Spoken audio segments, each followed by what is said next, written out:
या मोकाट जनावरांचा बंदोबस्त करणार की नाही? आणि आज माननीय मंत्री महोदय जे महाराष्ट्र राज्याचे मंत्री आहे, कोणाचे मंत्री आहे? राज्याचे. संपूर्ण राज्य त्यांच्या ताब्यात आहे, अख्खं राज्य त्यांच्या ताब्यात आहे. त्यांच्या प्रचारासाठी मुख्यमंत्र्यांना या ठिकाणी यावं लागतं. एवढा महत्वाचा व्यक्ती आहे आमचा मंत्री. आणि आतापर्यंत नाथाभाऊला काय म्हणायचं? नाथाभाऊ हे सगळेचे सगळे आहे, जेवढे मांजरी कुत्रे डुकर वगैरे होते, हे नाथाभाऊला म्हणायचं, नाथाभाऊ तुझ्या घरात घराणेशाही आहे म्हणायचे की नाही म्हणायचं? नाथाभाऊच्या घरात घराणेशाही आहे म्हणायचे. आणि आता काय चाललेलं आहे? तुमच्या बायकोला तिकीट देऊन हे कोणती शाही निघाली? गिरीश महाजनांनी आपल्या बायकोला तिकीट दिलं, सावकारे साहेबांनी आपल्या बायकोला तिकीट दिलं, आमदार किशोर पाटलांनी आपल्या बायकोला तिकीट दिलं, चाळीसगावला मंगेश पाटील आहे, मंगेश चव्हाण, त्याने आपल्या बायकोला तिकीट दिलं, मुक्ताईनगरला आमदारांनी आपल्या मुलीला तिकीट दिलं. ही घराणेशाही नाही आहे? ही घराणेशाही नाही का? आता यांचं धोरण काय माहितीये? मागच्या कालखंडामध्ये विधानसभेच्या वेळेस लाडकी बहिणी योजना आणली. लाडक्या बहिणीनं 1500 घ्या, आम्हाला मतदान करा. आमच्या बहिणीने मोठ्या राख्या बांधल्या, काख्या बांधल्या, सगळ्यांनी मतदान केले, निवडून आणलं. यांना आणलं की नाही? लाडकी बहीण योजना म्हणून आम्ही निवडून आलो असं आमचं सरकार बनत आहे. खरं आहे. पण आता नवीन फंडा काढला, त्यांच्या लक्षात आला तर लाडके बहीण बऱ्याचशा विसरत चालल्या. आता नवीन काहीतरी योजना काढली पाहिजे, म्हणून आता त्यांनी लाडकी बायको योजना काढली.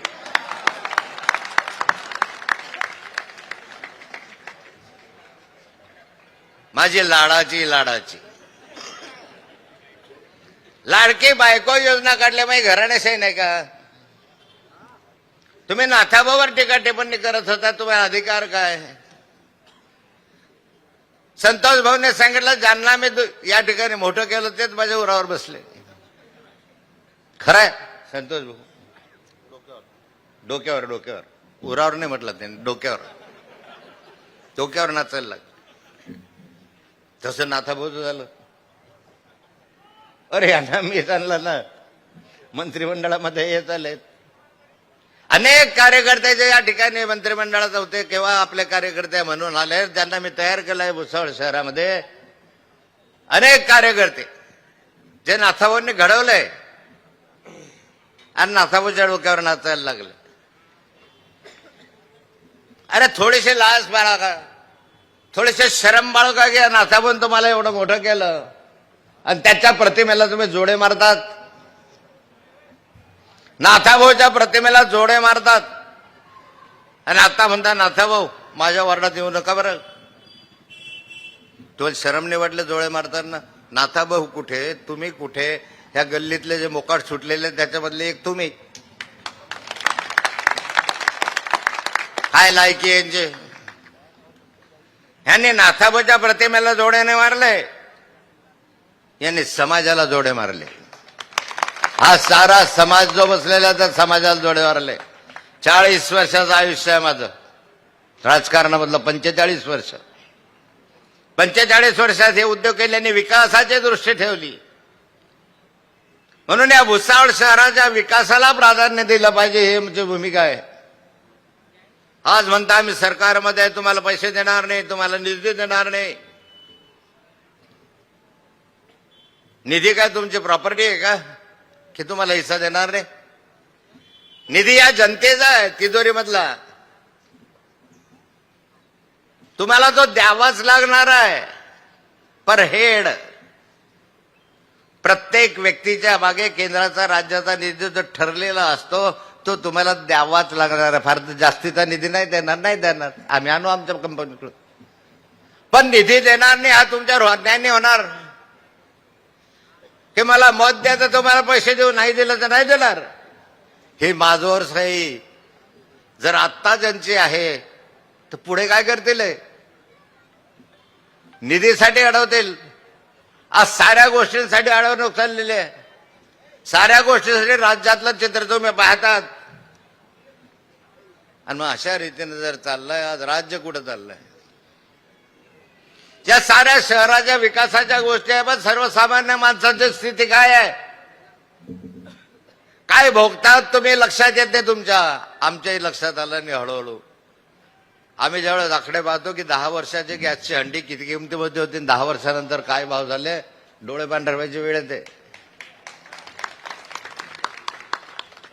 15 वर्षापूर्वी, 10 वर्षापूर्वी गोडे तेलाचे भाव काय होते, आज काय भाव आहे? अरे महागाई भराभरा गेली, वर डोक्याच्या वर गेली. आम्ही खालो, तुमच्या उत्पन्नामध्ये वाढ झाली नाही. उत्पन्न आहे ते आहे, पण महागाई डोक्याच्या वर गेली. महागाईचा फटका बसतोय या ठिकाणी. कुणाचे सरकार आहात? आणि मग अशा लोकांना आपण परत मदत करणार आहात? यासाठी मी तुमच्या समोर बोलायचं भरपूर आहे मला, पण शिंदे साहेबांचं ऐकायचं आपल्याला. पण माझी विनंती राहणार आहे, हे दिशाभूल करतील.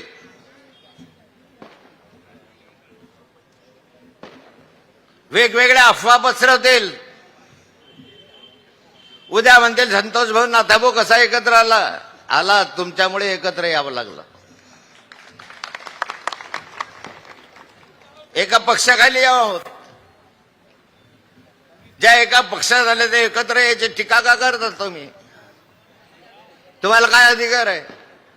आणि तुमच्या जवळचा सगळे भ्रष्ट माणसं, ज्यांना ईडी लागली, सगळे भानकडी लागल्या, चोऱ्या उचक्या करणारे बदमाश लोक ज्यावेळेस तुम्ही पक्षामध्ये घेता, त्यावेळेस आम्हाला तुम्ही म्हणायचं तुम्हाला काय अधिकार आहे, नैतिक अधिकार?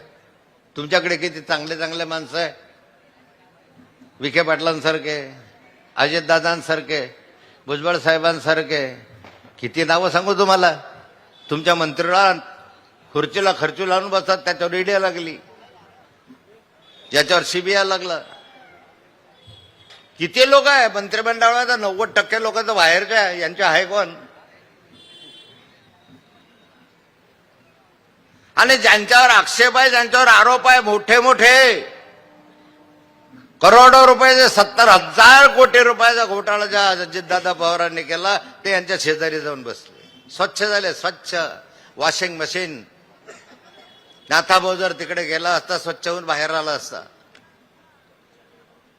पण खोट्याला भिडभाड घालायचे नाही. या शहराच्या विकासासाठी बाकी सर्व विसरा. ही संधी आहे. एक सामान्य कुटुंबातली महिला या ठिकाणी उभी आहे. तुम्हाला आम्ही चांगल्या कामकाजाची हमी देतो की चांगलं कामकाज होईल. हे समजू नका की नाथात आता संतोष जो माझा ऐकणार नाही. समज काढून टाका, गैरसमज आहे. नाथाभाऊच्या हातात दोर आहे बरं. कुणी शिरदोर झाला तरी आम्ही दोघे जण आवरणार आहे.